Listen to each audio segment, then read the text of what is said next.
Trade policy যখন approve হয় তখন আমাদের প্রাক্তন চেয়ারম্যান সাহেব ওখানে উপস্থিত ছিলেন, একসাথেই এটা হয়েছে। বাট এই পলিসিগুলো হওয়ার পরে ইমপ্লিমেন্টেশন হয় না। এই বাজারে একটা আপনি বেয়াদবি নেবেন না, একটা রেওয়াজ আছে যে সমস্ত ইনভেস্টমেন্ট বা অন্যান্য ইসের অন্তরায় হচ্ছে এনবিআর।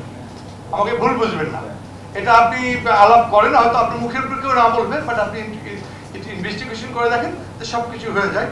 বিভিন্ন পলিসি করা হচ্ছে, ইম্পোর্ট পলিসি আপনারা বলছেন intention of government, export policy order, আপনি সেটা মানছেন না, কিন্তু মানছেন যখন ওখানে রেস্ট্রিক্টেড আইটেম তখন কিন্তু আপনার চেয়ারম্যান সাহেবের বা এমপিআর এর কাছে আসে না। ওই চিটাং কাস্টমি বলে যে এটা তো রেস্ট্রিক্টেড, যাবে না। আপনি কি অমুক? এটা বলে তো আব্দুর রহমান ভাই, পরশু একটা ফোন আসে, আপনি কি অমুক? আমি জি, তো আপনি দেখা করবেন। আমি আচ্ছা দেখা করবো কেন? বলে আমি এখানে এসেছি, অমুক যিনি আসছেন গাজীপুরে, ওনার নাম এটা ছিলেন। আমি জি। তো আমি ভদ্রে বললাম যে আমি তো এই মোহাম্মদ হোসেন সাহেব আর আব্দুর রহমান স্যার আর মুশফিককে চিনি। বলে জি স্যার, জি স্যার, জি স্যার। তো দিস ইজ দ্য সিনারিও। মানে শি ওয়াজ আস্কিং মি, আপনি দেখা করেন, আপনি মালিক হন আর যাই করেন দেখা করেন, তো এই জিনিসগুলি বন্ধ করেন, আমরা আপনারা যা চান আমরা সব দিব। আমাদের কোনো কথাই শুনতে চাই না।